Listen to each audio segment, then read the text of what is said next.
Jeg synes jo, det er svært at finde et mere passende sted at fejre vores fælles demokratiske værdier end lige her, midt i hjertet af Næstved. Et sted, hvor byen mødes, hvor minder skabes, og hvor hverdagen får farve af både tradition og fest. Og som alle her ved, er jeg ret sikker på, så er Næstved jo ikke bare en provinsby. Det er Sydsjællands hovedstad for kultur, shopping og oplevelser. Og det er en by, der strækker sig tilbage til 1135 og fik købstadsprivilegier i 1140, og dermed også retten til at drive torvehandel. Og det er en arv, som jeg synes forpligter. Og det er en arv, vi i Næstved Cityforening værner om med stolthed. Vi arbejder hver dag for, at torvehandlen igen bliver et naturligt samlingspunkt og en kilde til puls og identitet for byen. Nu glemte jeg lige at sige, om jeg hedder Nikolaj Lund Jensen, og jeg er citychef i Næstved Cityforening, og jeg har fået æren af at byde jer velkommen her i dag til det her fælles politiske grundlovsarrangement.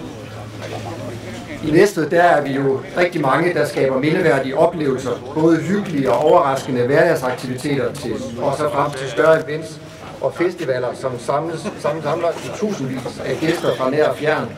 Vores styrke her i Næstved, det er, at vi alle sammen på kryds og tværs samarbejder og hjælper hinanden, lige fra at stille op, hjælpe med telte, borde, scener osv., til at markedsføre hinandens event, uanset om det arrangeres af kommunen, som i den her weekend, hvor der i går var brobygger og Jensen Træski Festival, til kulturinstitutioner, cityforeningen, foreninger, ildsjæl og virksomheder. Så når vi oplever, at flere og flere har lyst til at opholde sig i bymidten og vælge at åbne forretning i byen, eller får lyst til at skabe en ny event her i Næstved, så er jeg overhovedet ikke i tvivl om, at det skyldes, at vi samarbejder på kryds og tværs. Og det samarbejde, det er opstået helt naturligt, uden vi har været igennem lange processer og en masse workshops. Så her afslutningsvis, så vil jeg gerne sige tak, fordi der er så mange, der er mødt op, og jeg ønsker alle sammen en fantastisk grundlovsdag med inspirerende taler og hyggelig samvær her på torvet. Og så er jeg egentlig velkommen til den første taler, Wilhelm Lander fra Dansk Folkeparti. Ja, velkommen til alle sammen. Dejligt at se så mange glade mennesker på den dag her. Hver gang jeg står her på grundlovsdagen, så bliver jeg mindet om, at vi må ikke tage vores frihed for givet. Vores grundlovssikrede rettigheder, de er ikke bare ord på papir. De er hjørnestenen i vores fællesskab. Men alligevel, hver gang jeg står her, mærker jeg også en bekymring. For friheden svinder ikke nødvendigvis med et brag. Den forsvinder lidt efter lidt. En ny lov her, en hensyn der, og pludselig vågner vi op og opdager, det vi troede var givet, det er væk. Vi må ikke give slip. Vi må ikke give slip på vores personlige frihed, på vores ytringsfrihed, på retten til at sige sin mening, uden frygt for social udskamning, censur eller stævninger. Ja, jeg taler selvfølgelig om min egen sag, stævningen fra direktøren på Museum Sydøstdanmark. Her blev retten til at viderebringe borgernes og medarbejdernes bekymring sat på prøve. Sagen den handler ikke kun om mig. Den handler om os alle sammen og vores demokratiske rettigheder. Magteliten skal ikke kunne udnytte sin position og magt og lukke munden med stævninger på hverken politikere eller borgere, der kommer med bekymringer. Blot for at fjerne fokus fra bekymringerne. Det må ikke blive sådan, at man som borger ikke tør ytre sig, fordi man frygter at blive slæbt i retten. Men demokratiet, det forblev intakt. 3 dommere valgte at frikende mig. Det skal være trygt at være borger i Danmark, og det skal være trygt at kunne gå til sine politikere, når man oplever noget bekymrende i samfundet. Nu skal jeg lige have styr på papirerne her. Ja. Det skal også være trygt at være ung. Unge skal kunne vokse op i et land, hvor man frit kan tænke, tale frit og færdes frit. Uden frygt, uden usikkerhed. Vi skal give vores unge en fremtid, hvor de ved, at samfundet står bag dem. At vi politikere, ikke som fjerne figurer, men som politikere, der er modige og tør handle, og nogen, som man trygt kan række hånden ud til. Og det er netop det, grundlovsdagen handler om. At vi står sammen om friheden og fællesskab. Men det kræver, at vi passer på vores værdier. Som Dansk Folkeparti har sagt i årevis. Hvis vi begynder at gå på kompromis med det, der gør os danske, Hvis vi mister vores kulturelle rødder, så mister vi os selv. Det gælder ikke kun ydre trusler. Det gælder også indenfra. Begynder vi at fifle på rettighederne af hensyn, af politisk korrekthed, eller for at støde nogen, ja, hvad vil det så ikke ske? Vi ser, hvordan parallelle kulturer får lov at vokse, mens dansk kultur må vige. Vi ser en udlændingepolitik, hvor nogen kommer til uden vilje til at blive en del af fællesskabet. Og imens bliver vi danskere bedt om at tie og kalde det hele for tolerance. Men det er ikke tolerance, når vi mister modet til at sige fra.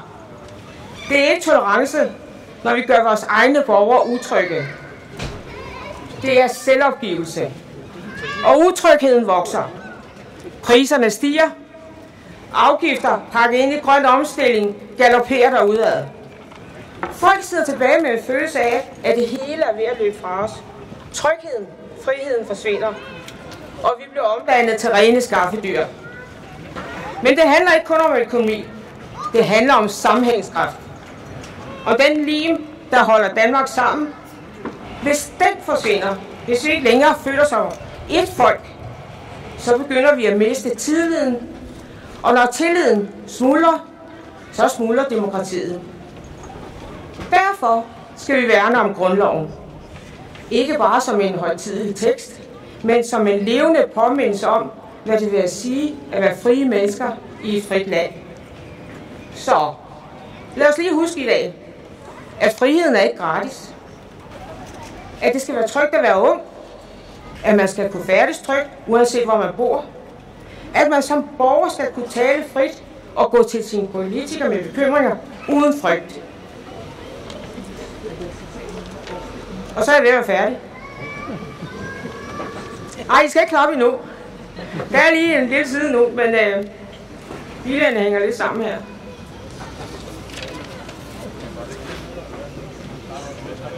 Vi skal ikke tilpasse os en ny virkelighed. Vi skal tage vores virkelighed tilbage. Ellers vågner vi en dag og opdager, at det vi troede var givet, for længst er taget fra os. Det er tid til at sige stop. Det er tid til at stå fast. Og det er tid til, at vi sammen tager Danmark tilbage og værner om vores grundlovssikrede rettigheder. Rigtig god grundlovsdag til jer alle sammen, og tak for ordet.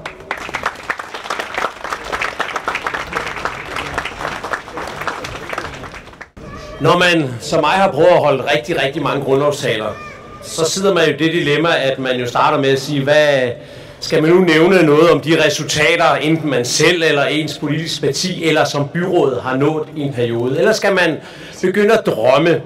Men for mig er politiske drømme en ting, og noget andet er en grundlov. Og for mig er grundlovsdagen rigtig vigtigt. Jeg har jo den fornøjelse, at jeg jo hver år giver håndtryk til nye statsborgere, og der skriver de under på, at de bliver bedt om at skrive under på at overholde Danmarks love, herunder grundloven, respektere grundlæggende danske værdier, retsprincipper, herunder demokratiet.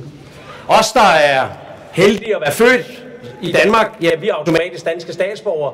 Vi skriver aldrig under på de her principper.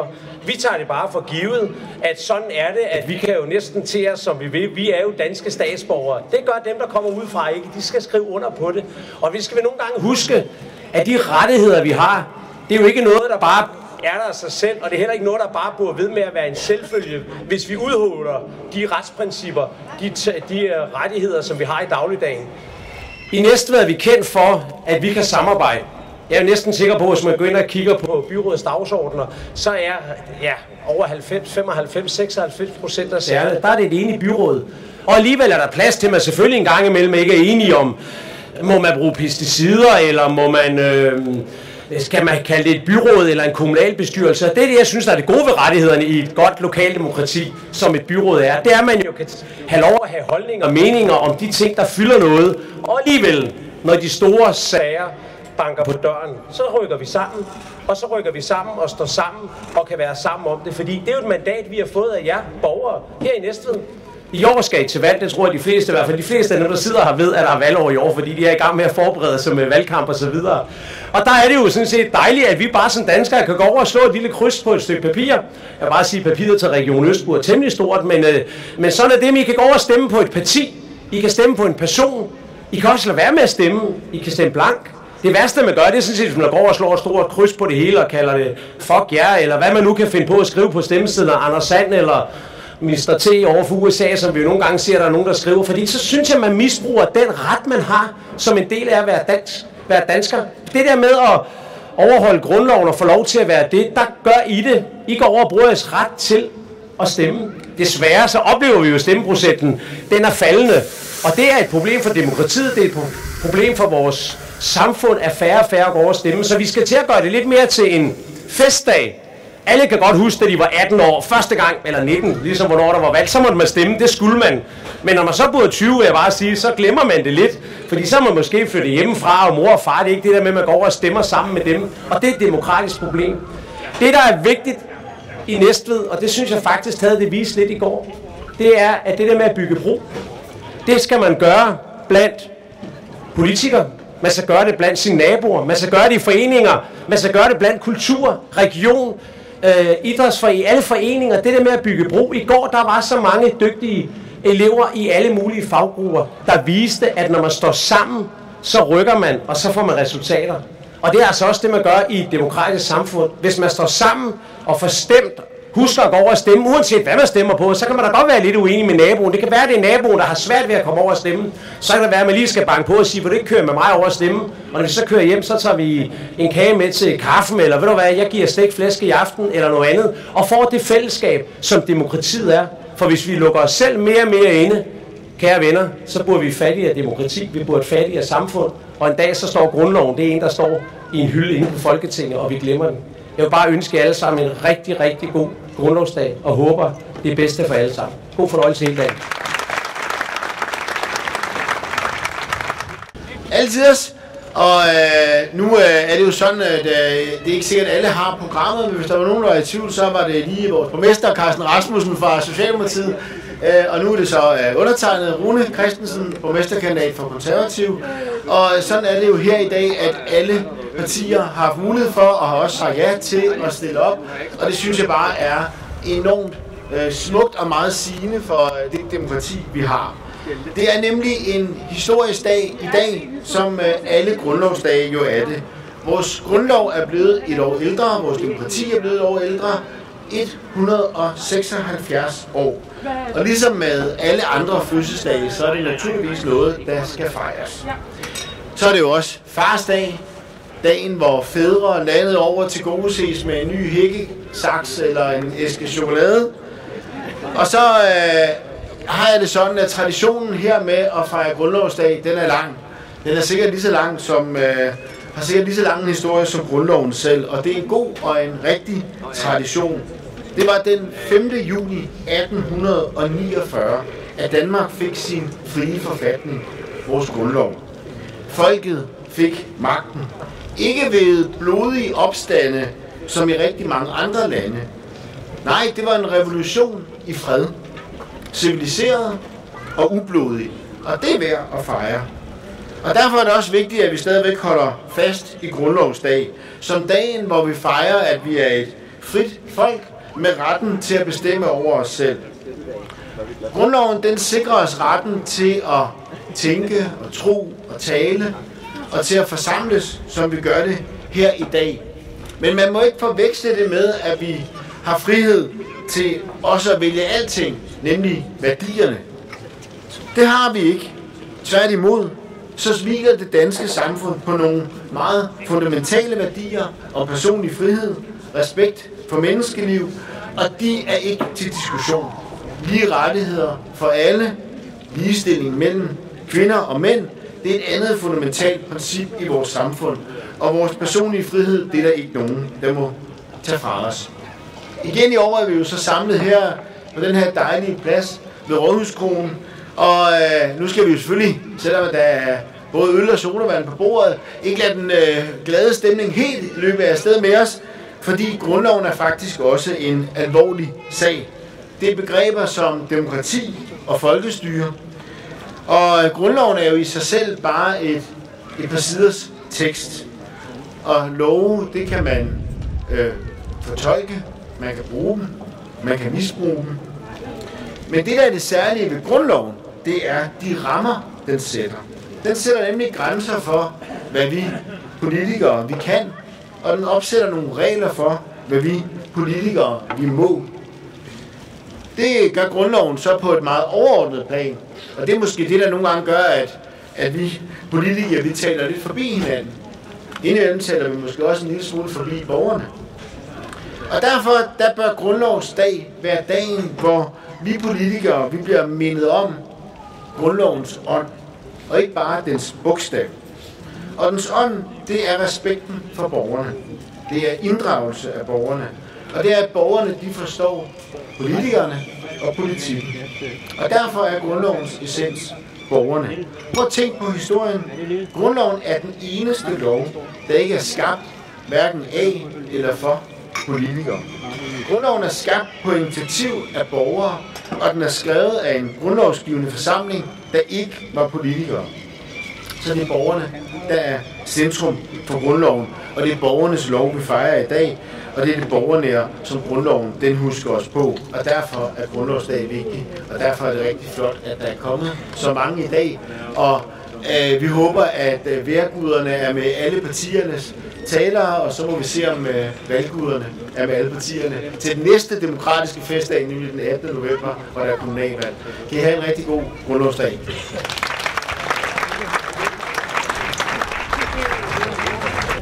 Fare for gentagelser. Så vil jeg starte her i dag med at sige tak for din komme. Dejligt at se så mange. Og jeg håber, vi sammen får en god grundlovsdag. Det er jo grundlovsdag, og en dag, hvor vi samles for at fejre det dokument, der danner grundlaget for det Danmark, vi kender, som er frit, demokratisk samfund. Den 5. juni 1849 fik Danmark sin første frie forfatning. Det var begyndelsen på en ny tid. En tid, hvor magten ikke længere var samlet i én mand, men blev delt med flere. Op til 15% flere af befolkningen. Så helt godt var det ikke bare der, det blev bedre med tiden. Det er værd at huske, at det demokrati, vi fejrer i dag, ikke kom af sig selv. Det blev til gennem en kamp, forhandlinger, vilje og visioner, og det er ikke givet, at det bare vil bestå. For vi lever i en tid, hvor demokratiet er under pres, også selvom vi ikke altid mærker det direkte. Verden omkring os forandrer sig. Flere steder opstår styreformer, hvor effektivitet sættes over frihed, hvor teknokrati og central kontrol udlægges som svar på komplekse problemer, og hvor egoismen, hvad får jeg ud af det, truer med at overdøve fællesskabets stemme. Vi må spørge os selv, hvordan vi sikrer, at demokratiet fortsætter, ikke bare som styreform, men som en levende kultur. For sandheden er, at demokratiet dør ikke med et slag. Det visner langsomt, hvis vi mister interessen. Hvis vi tænker, at det nytter alligevel ikke noget, og hvis vi overlader beslutningen til nogle andre, eksperter, algoritmer eller bare dem, der råber højst. Men demokratiet er ikke noget, man har. Det er noget, man gør. Det lever i samtalen, i vores evne til at lytte til dem, vi er uenige med, og i vores vilje til at tage ansvar. Ikke kun for os selv, men også for hinanden. Det kræver deltagelse, engagement og tillid til systemet, men også til hinanden.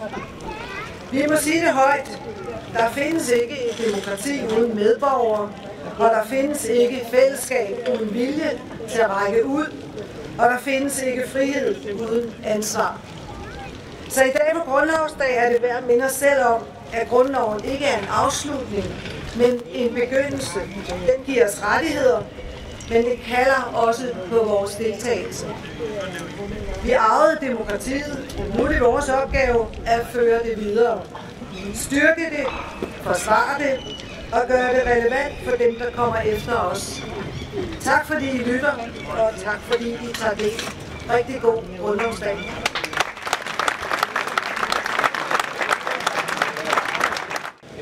Tak til Jette og SF.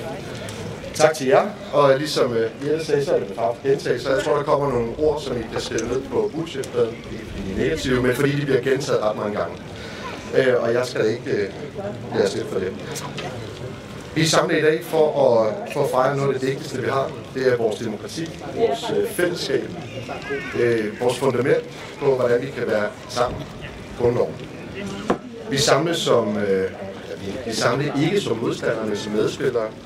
Vi er ikke her for at diskutere vores forskel. Vi er sådan set samlet her for at kunne fejre dem. Og grundloven, det er ikke bare et stykke dokument fra 1841. Det er en kontrakt mellem generationer, som vi har arvet, og som vi skal give videre. Ikke bare som ord, men som virkelighed. Demokratiet, det begynder ikke i stemmeboksen. Det begynder væsentligt tidligere. Det begynder faktisk allerede i de første fællesskaber, vi indgår i. Sådan noget som vores daginstitutioner, vores børnehaver, vores skoler. For nylig der har der været børne- og unge topmøde her i Næstved, og der var der en rammende beskrivelse, en rammende fortælling om en lille knægt, der havde lidt svært ved at indgå i fællesskaber. Han forstod ikke de der spilleregler, der hører til. Han kom bagfra med de andre børn og trak dem ned, så de blev utrygge og bange og fik ikke lov at være med. Men heldigvis så var der en af de der fantastiske mennesker. Der var en pædagog med tid, kompetence og hjerte til at se knægten her og hjælpe ham på rette vej. Så med et lille høfligt ryg, noget i hænderne og en guiden, så kom han nu forfra og blev lukket ind i fællesskabet. Jeg ved ikke, om I kan se, at jeg ryster så meget, jeg ikke kan skifte siden, så er lige lidt over. En lille bevægelse med meget stor betydning, og det er det, demokratiet det handler om. Det handler om, at vi hjælper hinanden ind, i stedet for at holde hinanden ude. Et fællesskab, det er ikke, hvor man skal passe ind, det er at blive inviteret ind, hvis man forstår spillereglerne. Reglerne for demokratiet er ikke neutrale. De kræver noget af os. De kræver, at vi tager ansvar, at vi lytter, og vi står fast, også selvom det er svært. Ja, kom hjem.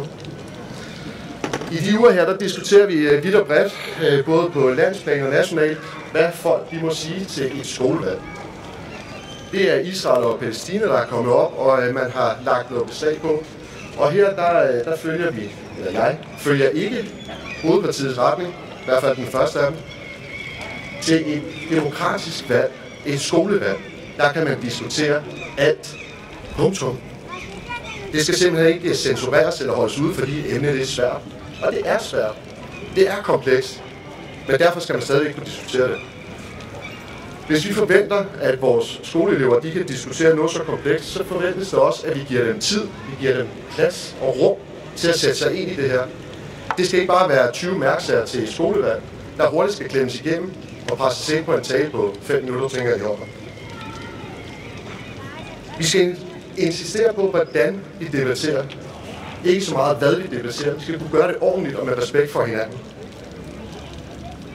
Vi skal ikke gøre demokratiet nemt. Vi skal gøre det meningsfuldt. Vi lever i en tid, hvor mange oplever, at deres stemme ikke bliver hørt hele vejen ind. Det gælder også her i Næstved. At deres frihed krymper, mens systemet vokser. Hvor regler og kontrol fylder langt mere end sund fornuft og tillid. Det kan vi ændre på. Det kan vi ændre på ved at sætte vores kryds. Det kan vi ændre på at deltage i de små fællesskaber som grundejerforeningen, som sportsklubben osv. Og det er derfor, jeg er politiker. Jeg er det ikke, fordi jeg er helt tosset med sagsmapper, med lange bilag og 100 eller 1000 siders sagsfremstillinger. Jeg er det, fordi jeg tror på, at vi kan holde den rette vej. At vi kan være et sted, hvor vi sammen er sammen om det, i stedet for imod det. Grundloven giver os rammen, men indholdet, det er altså vores ansvar. Vi er ikke bare arver af det her demokrati, vi er dets forvaltere. Så tak, fordi I er kommet her i dag, og rigtig god grundlovsdag.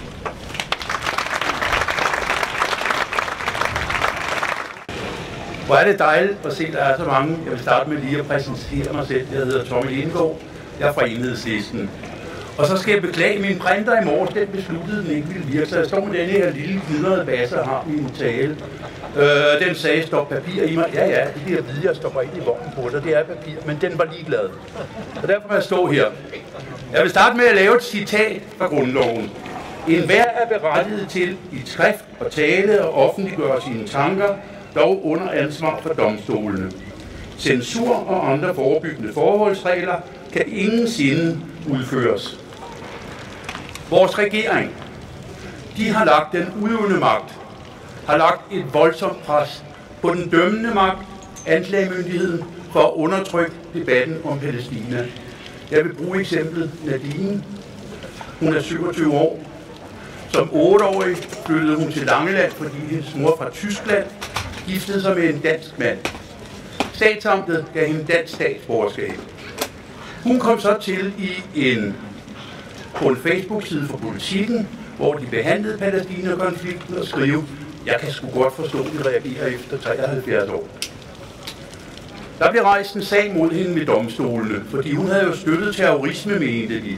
Og det er det voldsomme pres, der bliver lagt på anklagemyndigheden, for der skal rejses de sager, som kommer direkte fra regeringen. Hun blev frikendt ved domstolen. Men det stopper jo ikke her, fordi regeringen fortsatte sit pres, fandt ud af, hun har jo oprindeligt været tysk statsborger.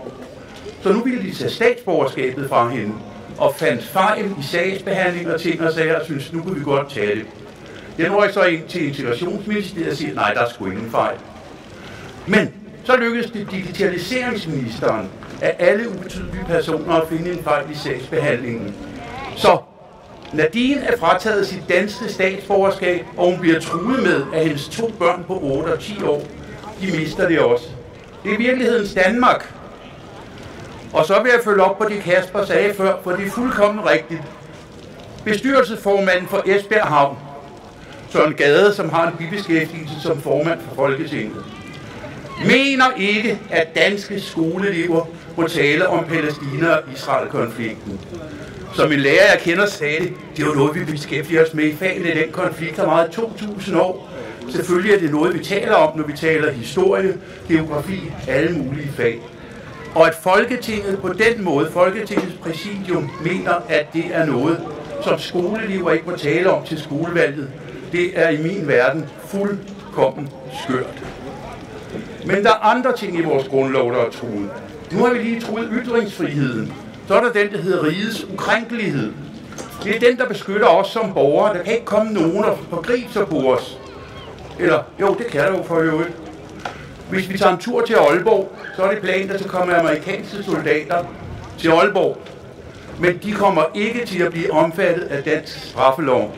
Du kan tage i byen i Aalborg, så kan du få ind på skallen af en amerikansk soldat, og så kan du ned til politiet og melde, ja, men det skal jo afgøres ved militærdomstol fra USA. Så rigets ukrænkelighed er lige pludselig også sat på spil regeringen. Så vores grundlov, den er meget værdifuld. Det er noget, vi skal værne om. Den er her ikke af sig selv. Og vi ser jo mange steder, hvordan det sker, når den bliver vandet ud. Jeg behøver bare at tage over Atlanten til et sted, hvor de har en regeringsleder, der bruger noget orange selvbruner. Der kan man jo se, hvordan grundloven bliver sat ud. Støtten til universiteter bliver lukket. Folk, der bor i landet, bliver smidt ud. Folk, der vil ind og studere, jamen de bliver smidt i resten uden grundlag. Det er ikke det, vi ønsker herhjemme, og det er ikke det, vi skal have herhjemme. Men det kræver, at vi alle sammen står op og siger, at vi ønsker, at vores grundlov bliver overholdt. Tak for ordet.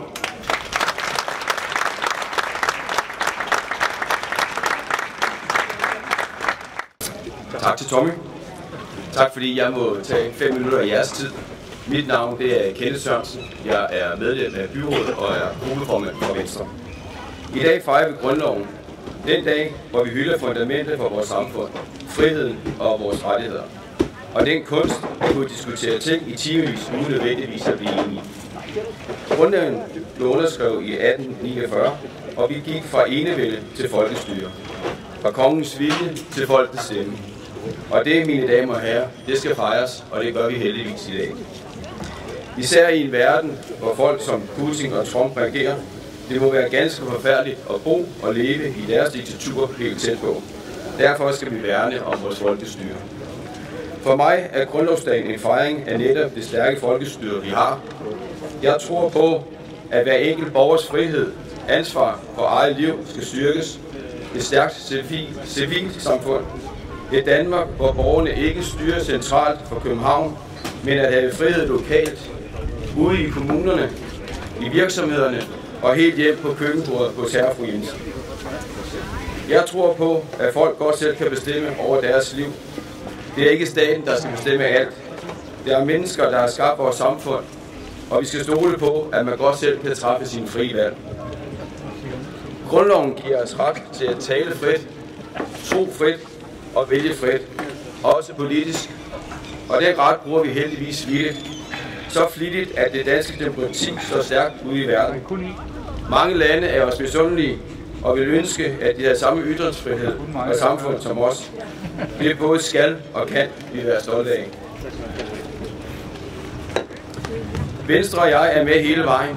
Vi vil kæmpe for et Næstved, hvor det skal betale sig at tage ansvar. Hvor vi ikke straffer initiativer, men vi belønner dem. Vores erhvervsliv skal ikke hele tiden bruge tid på flere regler og skemaer, men på at skabe vækst og arbejdspladser.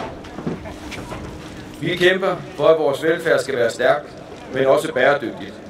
Og pengene skal følge borgerne, samt dem, der har slidt og slæbt hele livet, kan få en værdig alderdom. Det skal lykkes, og derfor er vi også nødt til at tage en seriøs snak om den kultur, der har været det sidste årti. Der er kommet en kræver og en egoismeindstilling, og den skal vi have en debat omkring, da vi kort og godt ikke har råd til at fortsætte den kultur, der er startet.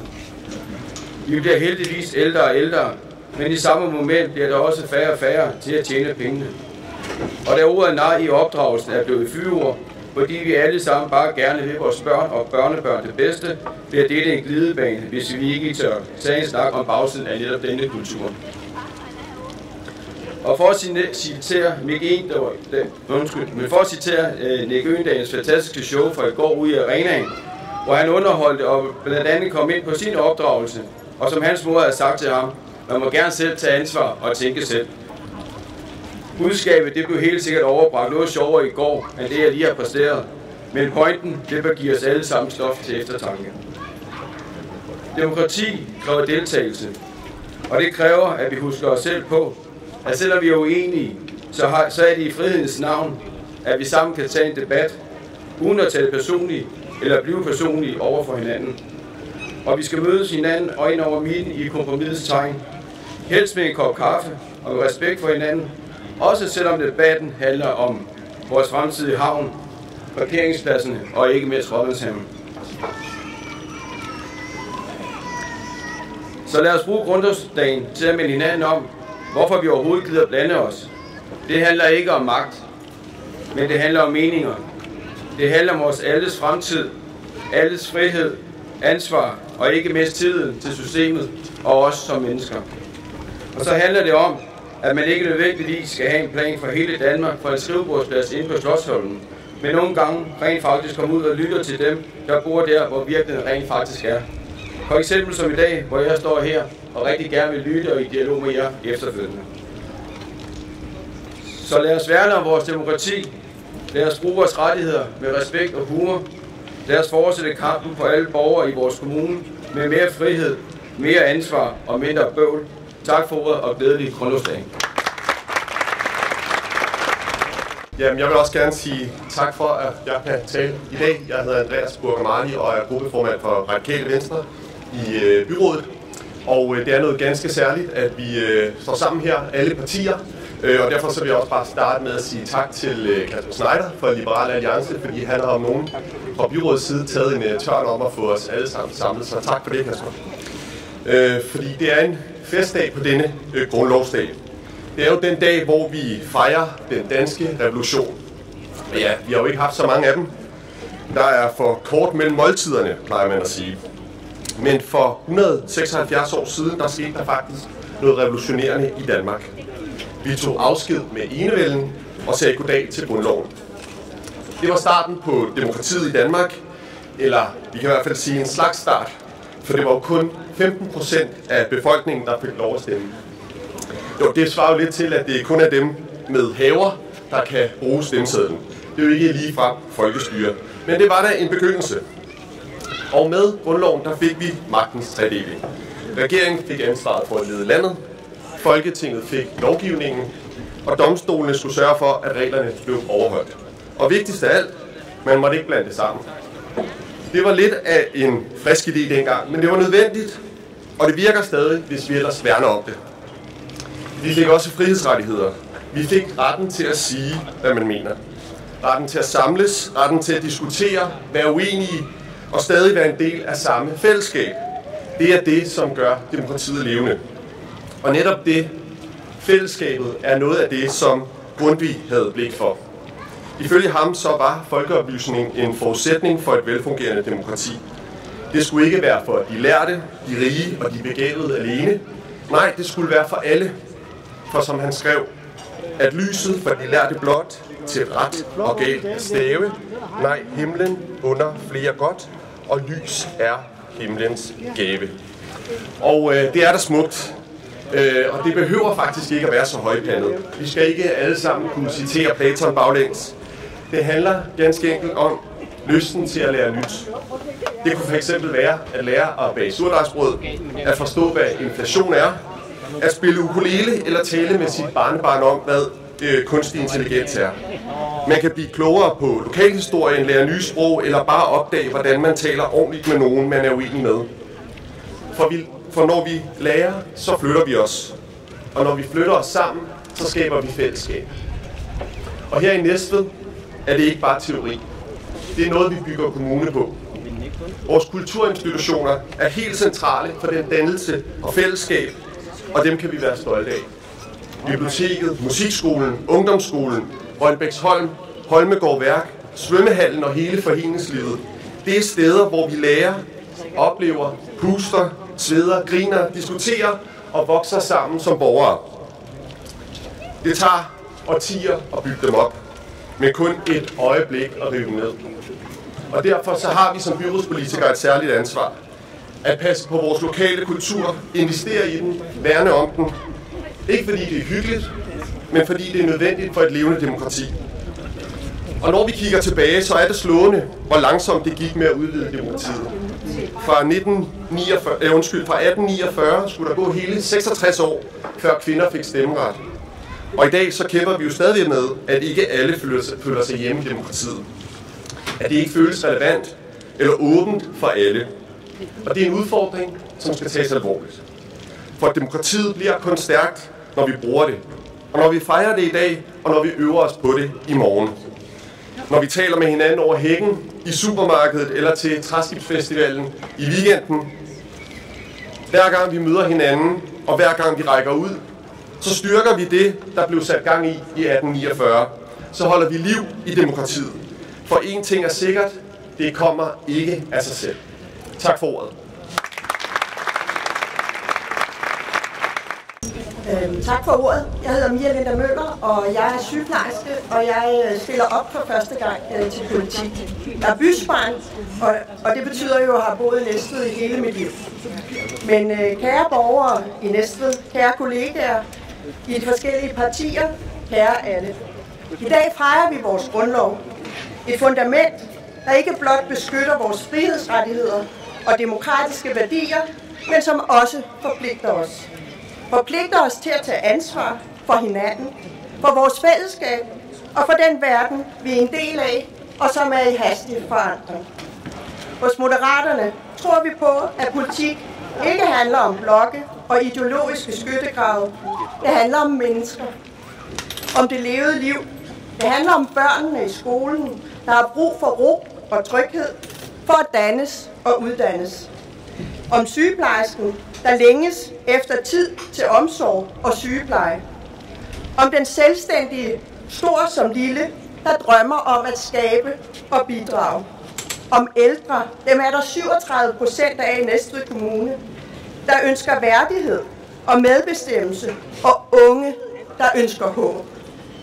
Vi tror på, at politik begynder med spørgsmålet: hvad har mennesker brug for, og hvad virker? Derfor sætter vi mennesket først. Det betyder, at vi må skabe et samfund, også i Næstved, hvor well-being, menneskers mentale og fysiske trivsel, er en målestok for succes. Hvor vi ikke alene måler samfundets værdi i BNP og vækstrater, men i livskvalitet, i tryghed, i muligheder. Well-being er ikke luksus. Det er et fundament.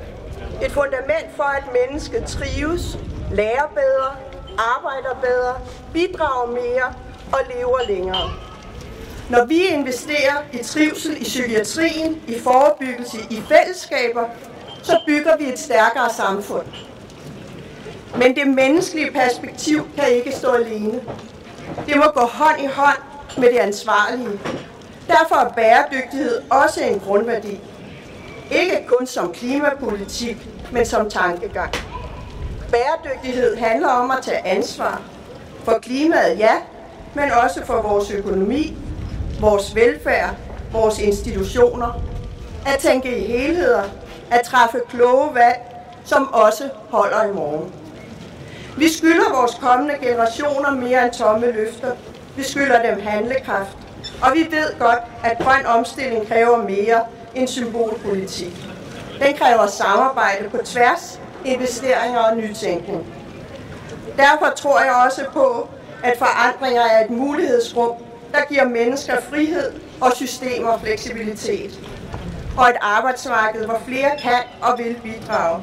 Og en offentlig sektor, hvor faglighed får plads, hvor ledere og medarbejdere sættes fri, og sammen med ansvar går hånd i hånd. Et Danmark, der rykker uden at rive. Det handler om politik. I politik handler det ikke om dem, men om os, og om hvordan vi sammen skaber rammerne for det gode liv. Og det gode liv, det skabes af jer, det skabes af mig, det skabes af os i mellemrum. Og det er ikke kun vækstrater på Christiansborg. Det leves også, som sagt, i mødet mellem os mennesker, i tilliden til, at samfundet er der, når vi har brug for det, i følelsen af, at vi bliver set, at børnene bliver set, de unge bliver set, at dem, der har udfordringer, bliver set. Og altså ikke tal, men som hele mennesker, der alle har håb, sårbarhed og drømme. Derfor kæmper vi for et samfund i balance. Balance mellem frihed og ansvar, mellem individ og fællesskab og mellem generationer.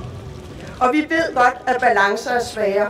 Det kræver dialog, lytten, villighed til at bevæge sig på tværs af partier, til at finde den gyldne middelvej, ikke som et kompromis, men som et sted, hvor holdbare løsninger bor. Så lad os i dag på Grundlovsdag ikke kun hylde det system, der beskytter vores demokrati, men også den samtale, der holder det levende. Den samtale, der begynder og ender med respekt for hinanden og med troen på, at det bedste samfund bygges, når mennesket sættes først. Tak for ordet og glædelig Grundlovsdag, men også farsdag. Og så er det i øvrigt Moderaternes 3-års fødselsdag. Så tillykke til os alle sammen.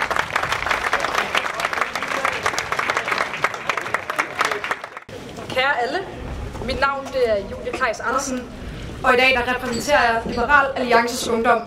Men jeg er jo lidt et nyt navn på den politiske scene i Næstved, så hvem er jeg egentlig? Kort fortalt, jamen til dagligt der studerer jeg til sygeplejerske her i Næstved, og er født og opvokset i Næstved. Og jeg er så glad for, at jeg har muligheden for at komme og kunne sige et par kloge ord foran jer i dag.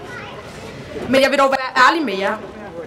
Jeg havde tænkt, at jeg skulle skrive sådan en rigtig grundlovstale med høje ord, store principper og med sætninger, som ville få en gammel juraprofessor til at nikke anerkendende. Men jo mere jeg tænkte over det, jo mere kunne jeg mærke, at det ikke er derfor, jeg står her i dag. Jeg er ikke politisk aktiv, fordi jeg elsker paragrafer.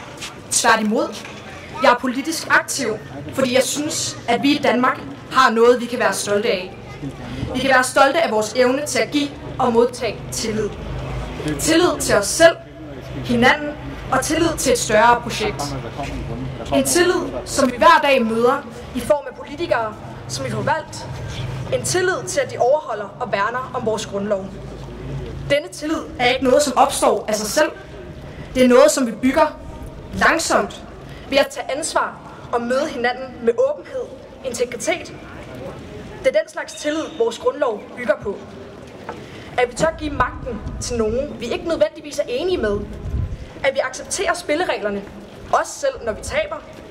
Men også, at vi som borgere tør at stå frem, når det er nødvendigt. Vi skal kunne være uenige, uden at være fjender. At vise den demokratiske samtale den tillid, den fortjener. Dengang jeg var en lille pige, kunne jeg slet ikke forstå, hvordan politikere kunne være uenige med hinanden, og samtidig egentlig være okay venner. Men i takt med, at jeg blev ældre, og i takt med, at jeg selv begyndte at deltage i den demokratiske samtale, så jeg, at det faktisk er okay at være uenig. Det er okay, fordi i sidste ende vil vi alle sammen Danmark det bedste. Det er det smukke ved den demokratiske samtale, og den tillid, vi giver til hinanden. At man tør stå frem, også selvom man er uenig. Demokrati kræver ikke kun tillid. Det kræver også mod. Mod til at lytte til dem, vi ikke forstår. Mod til at indrømme, når vi tager fejl. Og mod til at stå fast, når vi har noget vigtigt på hjertet.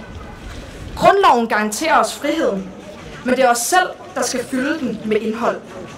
Hvis vi vil have et levende demokrati, skal vi være levende deltagere i det. Det betyder, at vi skal tage del i debatten, ikke kun på sociale medier, men i hverdagen, i skolen, på arbejdspladsen og i foreningslivet. Dog synes jeg, at dagen i dag er smuk på mange måder. Dagen i dag bør bruges på at minde os selv og hinanden om, at vi er en del af et større projekt.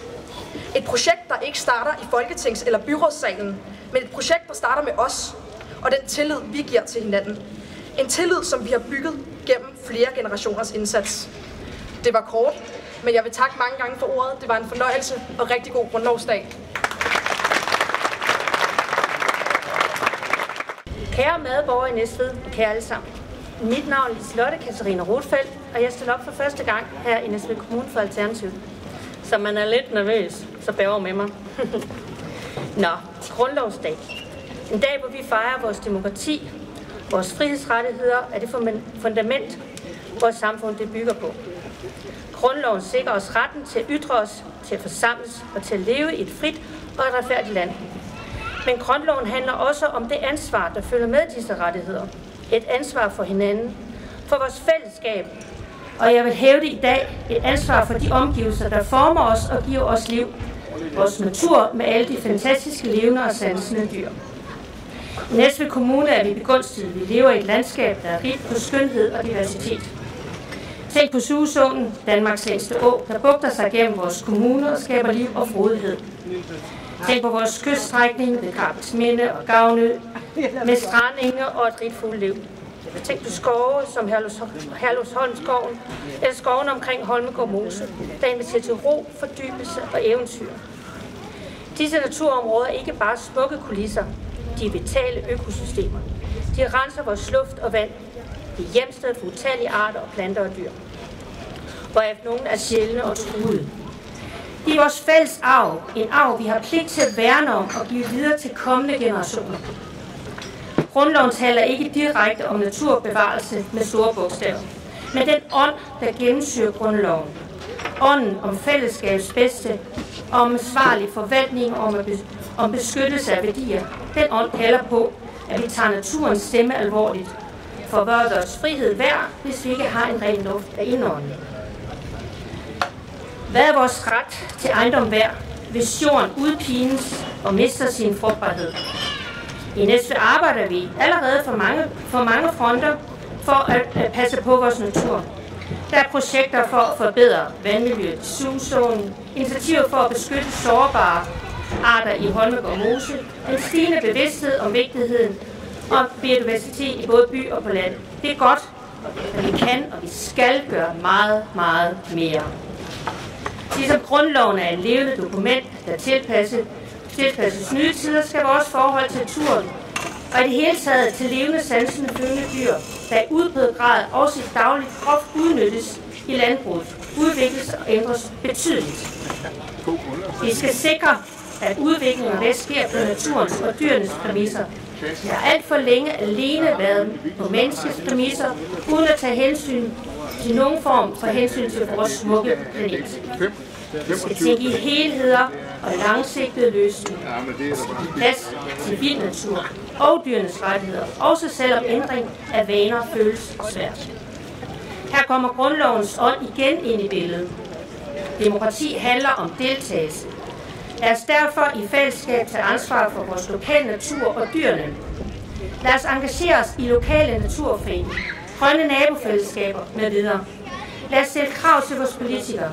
Lad os lære vores børn om naturens vidunder, respekt for dyrene og naturen og vigtigheden i at passe på dem.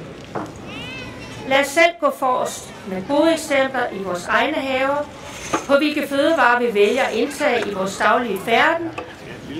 Når vi i dag fejrer grundloven, lad os da også fejre naturen og dyrene, der er en fundamental del af vores livsgrundlag og vores identitet af det sted.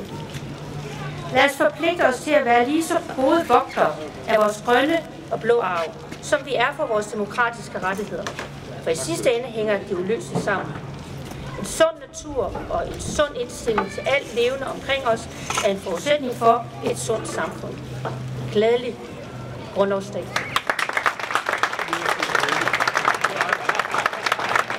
Jeg har glædet mig sindssygt meget til i dag, men jeg er også en lille smule nervøs, eftersom jeg er den sidste i rækken af en lang række af sindssygt dygtige talere. Men jeg vil gøre mit allerbedste for, at I også får lidt af mine budskaber med på vejen. Så kære alle sammen, mit navn er Gustav Mortensen, jeg er 20 år gammel, og så er jeg kandidat til det kommende kommunalvalg for Socialdemokratiet. Men i dag der repræsenterer jeg DSU. Og jeg vil starte med lige at takke arrangørerne for at gøre den her dag til noget særligt her i Næstved. Og tak til alle jer, som er mødt op for at værne om noget af det, vi har allerkærest, nemlig vores frihed og vores demokrati. Tusind tak. Når det så er sagt, så vil jeg egentlig gerne starte min tale med at bede jer alle om en lille tjeneste. For prøv en gang lige at stoppe op et øjeblik. Kig rundt. Mærk det. Freden og stemningen. Blink en gang til din nabo og klap din ven på skulderen. Og tag det hele ind. For vi står her midt i Danmark, i starten af juni, midt i demokratiet. Og vi fejrer uden sirener, uden oprør og uden frygt. Det er så fredeligt, at det næsten ikke føles som noget, der er særligt. Men det er det. Det er noget helt særligt. For i en verden, hvor demokratiets fejringer andre steder betyder tåregas, kampklædt politi og knuste drømme, så betyder det her fællesskab, glæde og håb. Og måske er det netop vores største fare, at vi har vendet os til friheden. At vi tager den for givet, som luften vi indånder. Som om den altid har været der og altid vil være der. Men friheden, den er ikke en selvfølge. Friheden, den er som et bål, og den brænder kun, hvis der er nogen, der fodrer flammerne med mod, med engagement og med ord. Og demokratiet rundt om i verden, det er under pres. Ikke bare i de autoritære stater, hvor stemmesedlerne er dekorationer og censur af hverdag, men også her hos os, i vores egen baghave, i Vesten og i Europa. For demokratiets undergang, det starter ikke med granater og kampvogne, nej, det starter med polarisering og tavshed. Og nej, det står ikke så slemt til i Danmark, eller her i vores egen skønne kommune, som det gør i resten af verden, men der er alligevel revner i vores fundament, hvor polarisering og tavsheden allerede er krybet ind. For utallige statistikker fortæller år efter år, hvordan ungdommens demokratiske selvtillid er dalende. Og jeg forstår godt, at den daler. Jeg forstår godt, at vi som ung generation i højere grad melder pas på især politik. Og det er der en række grunde til. Og her er måske en af dem. Vi som børne- og ungdomsgeneration er de generationer i verdenshistorien, som er gjort allermest afhængige af stoffer. For mange af os er mega afhængige af stoffet dopamin, hedder det, som konstant leveres i uendelige mængder af vores egen private pusher i baglommen. Og de mængder, den leverer, den er som alle andre illegale stoffer fuldstændig ukontrolleret indholdsmæssigt. Og når det krydres med, at algoritmerne bliver ved med at fodre dig med mere og mere af det, du lige har set, ja, så udfordrer det og truer det den mest basale ting i demokratiet, nemlig samtalen. Og når vi ikke længere har samtalen som værktøj, ja, så gør det noget ved os. Det ændrer den måde, vi tænker på, den måde, vi føler på, og den måde, vi deltager i fællesskabet og demokratiet på. Og så er det pludselig ikke så mærkeligt, at man som ung til sidst vender blikket væk. At man siger, det her, det kan jeg ikke ændre, eller det her, det gider jeg ikke at være en del af. Og jeg ved godt, at jeg måske tegner et lidt mørkere billede af virkeligheden, end hvordan den rent faktisk ser ud. Men det er også for at tydeliggøre, at det altså er lige her, at vi skal passe på. For når ungdommen vender demokratiet ryggen, så er det ikke ungdommen, der har fejlet. Nej, vi har bare mistet troen på selve samtalen. Og derfor så kommer jeg også med en bøn til jer alle sammen i dag. Lad os styrke den demokratiske samtale i Næstved Kommune. Og hvordan kan du måske så sidde og tænke? Fordi verden den buldrer derude af, og hvad nytter det, og hvad kan jeg i virkeligheden gøre? Men det er netop her, at vi skal huske noget helt afgørende. For vi er ikke magtesløse. Slet ikke. Og slet ikke i Næstved Kommune. For vi er en kommune fuld af stærke fællesskaber. Med foreninger, der bygger bro. Med unge, der vil noget, og med voksne, der er klar på at lytte. Så lad os hjælpe hinanden. Lad os lægge mobilerne på hylden, og lad os rykke tættere sammen. Ikke bare i bussen, men i livet, i samtalen og i selve demokratiet. For et stærkt demokrati, det kræver mere end bare stemmesedler. Så lad os sikre, at demokratiet det ikke længere bare bor kun på Rådhuset eller i Grundloven, men i selve hverdagen. I skoleklassen i Fuglebjerg og i fritidsklubben i Mogenstrup. Ja, generelt i mødet mellem mennesker i hele Næstved Kommune. Og det kan vi sikre ved at sikre lige adgang til viden, til uddannelse og til deltagelse. For sådan bygger vi nemlig demokratiet videre. Ved at sikre, at alle uanset baggrund kan deltage og lære at bruge samtalen som deres værktøj. Så her fra Næstved på Grundlovsdag, der vil jeg bare sige, lad os gøre demokratiet levende sammen. Lad os passe på det og på hinanden. Og lad os gøre det med håb, med varme og med vilje. Tusind tak fordi I lyttede. Tak fordi I tror på fællesskabet og rigtig glædelig Grundlovsdag.